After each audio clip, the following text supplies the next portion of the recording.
দুর্নীতির আশ্রয় নেওয়া ভোক্তাদের বিরুদ্ধে কঠোর ব্যবস্থা নেওয়া হবে বলে টাস্কফোর্স গঠনের ঘোষণা দিয়েছে বিদ্যুৎ দপ্তর।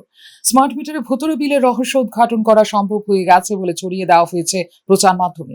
এতে করে সাধারণ মানুষকে আশ্বস্ত হলেন না, কি মনে চেপে থাকা চিন্তাটাই আরো বেড়ে গেছে কয়েক গুণ। তা নিয়ে চলছে জল্পনা। উদ্বেগের মূলে রয়েছে বেসরকারি সংস্থার হাতে বিদ্যুৎ ক্ষেত্রকে তুলে দেওয়া। বেসরকারিকরণের মধ্য দিয়ে বিদ্যুৎ নিগমের সার্বিক কাজকর্মে বিস্তার হচ্ছে দুর্নীতির জাল, তা মোটামুটি নিশ্চিত। আর সেই জায়গা থেকে স্মার্ট মিটার নিয়ে দুশ্চিন্তা বহুগুণ বেড়েছে সাধারণ মানুষের মনে।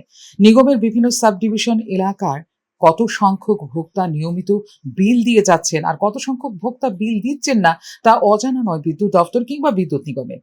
বর্তমানে রাজ্যে 10 লক্ষ ভোক্তার মধ্যে 49% নিয়মিত বিল মেটাচ্ছেন। গত বছর এই হার ছিল 39%। এতে করে নিগমের 450 কোটি টাকা বিল বকেয়া পড়ে রয়েছে বলে সাংবাদিক সম্মেলনে নিজেই জানিয়েছে ত্রিপুরা রাজ্য বিদ্যুৎ নিগম। এই ব্যর্থতার দায় কার, তা নিয়ে প্রশ্ন তুলছেন বৈধ ভোক্তা তথা সাধারণ মানুষ। বিদ্যুৎ নিগমের রুলস রেগুলেশন রয়েছে, কেন বকেয়া 450 কোটি টাকা ঘরে পৌঁছতে দেওয়া হলো? সেই প্রশ্নের উত্তর জানা নেই বৈধ ভোক্তা বা সাধারণ মানুষের। যেখানে প্রচলিত নিয়ম রয়েছে, কোনো ভোক্তা পরপর 3 মাস বিল বকেয়া রাখার সঙ্গে সঙ্গেই তার বাড়ি কিংবা দোকান বা প্রতিষ্ঠানের বিদ্যুৎ সংযোগ কেটে দেওয়া। সেখানে কতজনের সংযোগ কাটা হয়েছে তা কেন প্রকাশ করছে না বিদ্যুৎ নিগম বা বিদ্যুৎ দপ্তর? প্রশ্ন সাধারণ মানুষের। কেন এতদিন বেসরকারি সংস্থার কাজকর্মের উপর নজরদারির ব্যবস্থা ছিল না রতনলাল নাথদের? প্রশ্ন কিন্তু উঠছে তা নিয়েও। বেসরকারি সংস্থা ফিডকো কি করে নিগমের কাছে 150 কোটি টাকা বকেয়া রেখে দিতে সক্ষম হলো? সেই প্রশ্নের উত্তর কেন দিচ্ছেন না রতনলাল নাথরা? তা নিয়ে প্রশ্ন সাধারণ মানুষের। রাজ্য জুড়ে স্মার্ট মিটার বসানোর আগে এর সার্বিক ব্যবস্থাপনা, নিরাপত্তা নিয়ে গ্যারান্টি দিতে পারবে কি সরকার?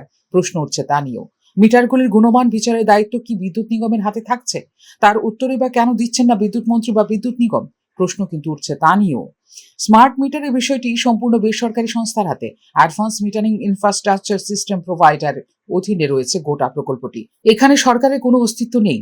Tata Power, Adani Energy Solution, Techno Electric, Genus Power Infrastructure Limited ছাড়াও বিদেশি কিছু কোম্পানির হাত ধরে বসানো হচ্ছে স্মার্ট মিটার। স্বাভাবিকভাবেই মিটারের গুণমানের বিষয়টি কিন্তু প্রাধান্য বিবেচ্য বলেই দাবি সাধারণ মানুষের। বেসরকারি সংস্থার হাতে কতটা নিরাপদ একজন বিদ্যুৎ ভোক্তার স্বার্থ, তা নিয়েও প্রশ্ন ওঠা স্বাভাবিক।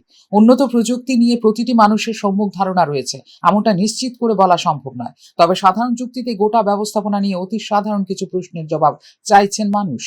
দেশে ইভিএম এর সঠিক কার্যকারিতা নিয়ে যতবারই নানা মহল থেকে প্রশ্ন উঠেছে, ততবারই নির্বাচন কমিশন অকাট্য যুক্তি হিসেবে বলে আসছে ইভিএম ইন্টারনেট কিংবা ওয়াইফাই সংযুক্ত নয়, ফলে বাইরের থেকে এর সঠিক কার্যকারিতার কোনোভাবেই বিচ্যুতি কারচুপি সম্ভব নয়। ইভিএম 100% সুরক্ষিত ব্যবস্থা। অতি সাধারণ জ্ঞানের অধিকারী মানুষ বলছেন, নির্বাচন কমিশনের যুক্তি মেনে নিলে স্মার্ট মিটার নিয়ে 100% সন্দেহ বেড়ে যাওয়ারই কথা।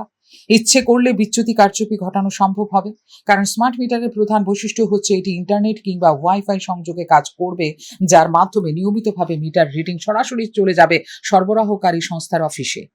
এভাবে রিয়েল টাইম ধরে বিদ্যুৎ ব্যবহারের সমস্ত তথ্য চলে যাবে সংশ্লিষ্ট সংস্থার হাতে। চিন্তার বড় বিষয় হচ্ছে, সংস্থাগুলি সবই বেসরকারি। তাদের হাতে কতটা নিরাপদ থাকবে ভোক্তার তথ্য ভান্ডার, তাকে নিশ্চিত করতে পারবে রাজ্য সরকার? একইভাবে পরিবর্তন আসবে বিলিং এর ক্ষেত্রেও। সার্বিক বিচারে স্মার্ট মিটারে গুণমান পরীক্ষা, তথ্য ভান্ডারের সুরক্ষার মতো বিষয়গুলি গুরুত্ব দিয়ে দেখা দরকার বলে দাবি সাধারণ মানুষের। বেসরকারি সংস্থা সবসময় মুনাফার বিষয়টি দেখবে। পদ্ধতিগত কারণে বিলে বিচ্যুতি ঘটানো হলেও ধরা সম্ভব হবে না কারো পক্ষে তা উন্মোচন করা। তাছাড়া স্মার্ট মিটারগুলি অতি স্পর্শকাতর, সামান্য ত্রুটিতেও ফাঁকা হয়ে যেতে পারে ভোক্তার পকেট। অন্যদিকে তথ্য ভান্ডারকে কাজে লাগিয়ে সাইবার নিরাপত্তার ঝুঁকির দিকেও ঠেলে দেওয়া হতে পারে বলে আশঙ্কা রয়েছে রাজ্যের বিদ্যুৎ ভোক্তাদের মধ্যে। ফিউরো রিপোর্ট, নিউজ নাও।